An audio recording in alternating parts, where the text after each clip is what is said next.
అన్నిటికీ బరి తెగించారు, ప్రజలేమనుకుంటారు అనే ఇంగిత జ్ఞానాన్ని మార్చారు. సిద్ధం అంటూ వైసీపీ అధినేత ముఖ్యమంత్రి జగన్మోహన్ రెడ్డి నిర్వహిస్తున్న ఎన్నికల ప్రచార సభల నిర్వహణ కోసం సర్వం భ్రష్టు పట్టించారు.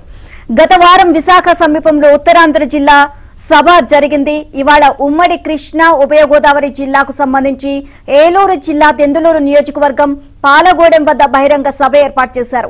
ఏలూరు పట్టణంలో సిద్ధం పోస్టర్లకు అడ్డుగా వస్తున్నాయి అంటూ పచ్చని చెట్లను కొట్టివేశారు. సభా ప్రాంగణం వద్దకు వాహనాలు వెళ్లేందుకు అడ్డు ఉంది అంటూ పంట కాలువను పూడ్చివేశారు. ఇప్పుడు మరింత తెగించి ఏకంగా జాతీయ రహదారి మధ్యలో ఉన్న డివైడర్ నే తవ్వేశారు.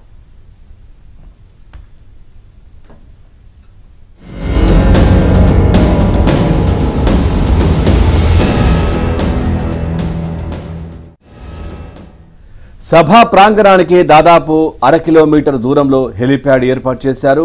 అక్కడికి అధికారులు, నాయకుల వాహనాలు వెళ్లడంతో పాటు సభకు జనాలు చేరుకోవడానికి అడ్డుగా ఉందంటూ చెన్నై కోల్కతా 16వ నంబరు జాతీయ రహదారిపై డివైడర్లను పోలీసుల దగ్గరుండి ఎక్స్కవేటర్లతో పగలగొట్టించారు. సుమారు 50 మీటర్ల మేర తొలగించి మార్గం సుగమం చేశారు. రోడ్లు వేయడం ఎలాగో చేతకాదు, కానీ ఒక ఫక్తు రాజకీయ సభ కోసం హైవేను తవ్వేయడం ఏంటని జనం విస్తుపోతున్నారు. అంతేకాదు, సిద్ధం సభ ప్రాంగణంలోకి వెళ్లేందుకు దారి లేకపోవడంతో పంట పొలాలకు నీళ్లందించే కాలువను ఏకంగా 800 మీటర్ల మేర పూర్తిగా పూడ్చేశారు.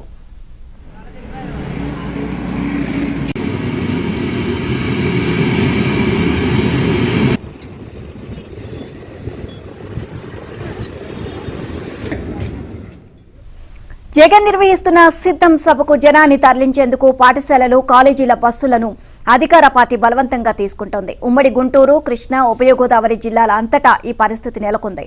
ఇష్టం లేకపోయినా విద్యాసంస్థల యాజమాన్యాలు బస్సులు అప్పగిస్తున్నాయి. దీంతో ఇవాళ విద్యాసంస్థలు అనధికారికంగా సెలవు ప్రకటించేశాయి.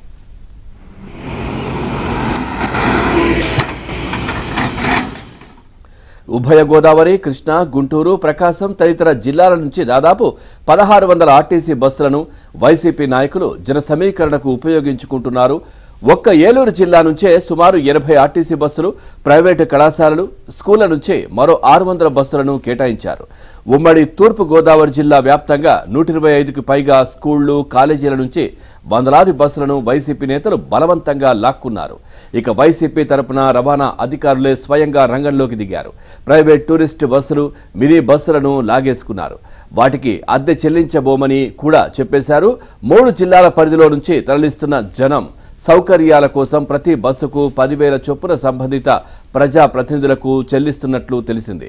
అందుబాటులో ఉన్న నేతలు, జెడ్పీటీసీలు, ఎంపీటీసీలు, సర్పంచులు, కార్పొరేటర్లు, వార్డు మెంబర్లు తదితరుల ద్వారా నగదుతో పాటు పార్టీ జెండాలను కూడా పంపిణీ చేసింది.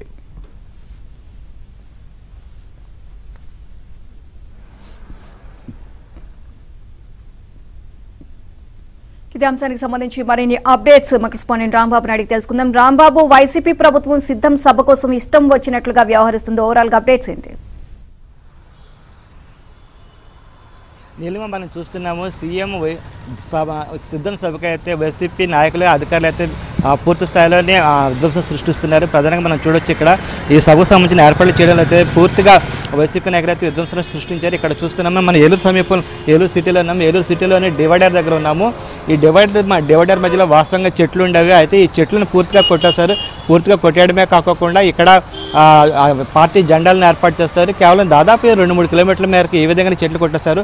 వాస్తవంగా సీఎం సభకు వచ్చే ప్రాంతంలో హెలిప్యాడ్ ఏర్పాటు చేస్తారు. హెలిప్యాడ్ దగ్గర ఉండే చెట్లను మాత్రం సెక్యూరిటీ పరంగా కొట్టివేయడం సాధారణంగా జరుగుతుంది. కానీ ఇక్కడ ఈ చెట్లకు అసలు సెక్యూరిటీ హెలిప్యాడ్కి సంబంధం లేదు. కానీ దాని ఎటువంటి సంబంధం లేకుండానే ఇక్కడ పూర్తిగా చెట్లను కొట్టివేస్తారు. అదేవిధంగా సభ జరిగే ప్రాంగణం ఏదైతే ఉందో దెందులూరు సమీపంలోని మల్కాపురం దగ్గర సభ ఏర్పాటు చేస్తారు. హైవే పక్కన ఇది. ఈ హైవేని ఆనుకుని ఒక కెనాల్ వెళ్తుంది, సీతంపేట ఛానల్ అనే కెనాల్ వెళ్తుంది. ఆ కెనాల్ కూడా పూర్తిగా దాదాపు 800 మీటర్ల మేర పూర్తి వేశారు. ఎందుకంటే వాహనాలు రాకపోవడానికి, అదేవిధంగా ప్రజలు వెళ్ళి రావడానికి వీలుగా దీన్ని పూర్తిగా మూసివేశారు. దీన్ని బట్టి చూస్తుంటే వైసీపీ నాయకులు, అధికారులు, వైసీపీ నాయకులు ఏ విధంగా ప్రవర్తిస్తున్నారో మనకు అర్థమవుతుంది. అయితే ఇక్కడ ఇరిగేషన్ అధికారులు కూడా దీన్ని పట్టించుకోకపోవడం మనం గమనించదగ్గ విషయం. ప్రధానంగా రైతులైతే కాలువను పూడ్చివేయడం పట్ల అయితే తీవ్ర ఆగ్రహం వ్యక్తం చేస్తున్నారు. ఎందుకంటే ప్రస్తుతం అయితే పంట రబీ పంట సాగు అవుతుంది. ఈ సాగు సమయంలోనే సాగునీరు అవసరం అవుతుంది. అయితే ఇప్పుడు ఈ సీతంపేట ఛానల్ ద్వారా సాగునీరు పొలాలకు వెళ్లాల్సి ఉంటుంది. ఈ సమయంలోని ఆ ఛానల్ అంటే ఆ కెనాల్ పూర్తి చేయడం పట్ల రైతులతో తీవ్ర ఆగ్రహం వ్యక్తం చేస్తున్నారు. అదేవిధంగా ఇక్కడ మరో ముఖ్య విషయం ఏంటంటే హైవేపై ఉన్న డివైడర్ని పూర్తిగా కొట్టేశారు. ఇది అసలు వాస్తవంగా చూస్తే దీనికి సంబంధించి హైవే అధికారులతో పూర్తిగా అనుమతి ఇవ్వాల్సి ఉంటుంది. కానీ ఇక్కడ ఎటువంటి అనుమతి లేకుండానే డివైడర్ని పూర్తిగా తొలగించారు. దీన్ని బట్టి చూస్తుంటే వైసీపీ నాయకులు ఏ విధంగా ప్రవర్తిస్తున్నారో అసలు నిబంధనలకు సంబంధించి ఉల్లంఘన ఏ విధంగా జరుగుతుందో మనం చూడవచ్చు. ఇంకో విషయం ఏంటంటే ఇక్కడ కేవలం ఈ డివైడర్ ఈ హైవే మీద ట్రాఫిక్ని కూడా డైవర్ట్ చేస్తారు. ఎక్కడ దాదాపు విశాఖపట్నం నుంచి ఒంగోలు వరకు మార్గ మధ్యలో ఎక్కడ హెవీ వాహనాలు వెళ్ళకోకుండా అది ఏలూరు మీదుగా వెళ్ళకోకుండా అయితే పూర్తి స్థాయిలో డివైడ్ చేస్తారు. వాస్తవంగా అయితే ఏలూరు నుంచి కత్తిపూడి జంక్షన్ దగ్గర దాదాపు 180 కిలోమీటర్ల దూరం ఉంటుంది. కత్తిపూడి దగ్గర నుంచి మచిలీపట్నం మీదుగా ట్రాఫిక్ డైవర్ట్ చేస్తారు హెవీ వెహికల్స్గా. అదేవిధంగా చెన్నై నుంచి వచ్చే వెహికల్స్ ఏవైతే ఉన్నాయో వాటిని ఒంగోలు మచిలీపట్నం మీదుగా కత్తిపూడి వైపు మళ్లిస్తున్నారు. అదేవిధంగా మన చూడవచ్చు రాజమండ్రి వైపు నుంచి హైదరాబాద్ వెళ్ళే వెహికల్స్ ఏవైతున్నాయో వాటిని అయితే దేవరపల్లి, సత్తుపల్లి, ఖమ్మం మీదుగా సూర్యాపేట వైపు మళ్లిస్తున్నారు. ఇలాగ ఎక్కడ చూసినా సరే ట్రాఫిక్ మళ్లింపు చర్యలు అయితే చేపట్టారు. అయితే ఇదంతా పూర్తిగా నిబంధనలకు అనుగుణంగా జరిగిందా అనేది మాత్రం తేలాల్సి ఉంది. వాస్తవంగా చూస్తే అసలు అధికారులు అయితే దీనికి హైవే అధికారులు అయితే దీనికి అంగీకరించలేదు. కానీ ఇక్కడ అధికార పార్టీ కావడంతో ఖచ్చితంగా అనుమతించాల్సిన పరిస్థితి ఏర్పడింది. మరో పక్క చూస్తే అసలు హైవేపై డివైడర్ని కొట్టివేయడంపై మాత్రం చాలా తీవ్ర స్థాయిలో అయితే అందరూ మండిపడుతున్నారు. దీనికి కూడా హైవే అధికారులతో అనుమతి అయితే ఏమీ లేదు. అదేవిధంగా ఈ సభకు సంబంధించి భారీ స్థాయిలో అయితే అధికార దుర్వినియోగం సాగుతుంది. ప్రధానంగా ఈ సభకు తరలించడానికి 3 జిల్లాల పరిధి ఏదైతే ఉందో ఉభయ గోదావరి జిల్లాలో అదేవిధంగా కృష్ణా జిల్లా ఈ 3 జిల్లాల నుంచి భారీ స్థాయిలో బస్సులను ఏర్పాటు చేస్తారు. ఆర్టీసీ బస్సులు ఏర్పాటు చేస్తారు. అదేవిధంగా ప్రైవేటు విద్యాసంస్థలకు సంబంధించిన బస్సులు ఏర్పాటు చేస్తారు. ఈ ప్రైవేటు విద్యాసంస్థల బస్సులను సమకూర్చడంలో అయితే రవాణా శాఖ అధికారులు అయితే పూర్తిగా సహకరించారు. ఏవైతే స్కూల్స్ ఉన్నాయో ఆ స్కూల్స్ యజమానులకి ఖచ్చితంగా ఒక హుకుం జారీ చేస్తారు. ఆ హుకుం ప్రకారం మీరందరూ వెళ్ళి మీరందరూ సభకు సంబంధించిన బస్సులు ఇవ్వాలని చెప్పేసి రవాణా శాఖ అధికారులు చెప్పడంతో విధులైన పరిస్థితుల్లోని వీళ్ళు వాళ్ళకి బస్సులు ఇచ్చినట్టు తెలుస్తుంది. అదేవిధంగా ఆర్టీసీ బస్సులు సైతం భారీ స్థాయిలో ఏర్పాటు చేస్తారు.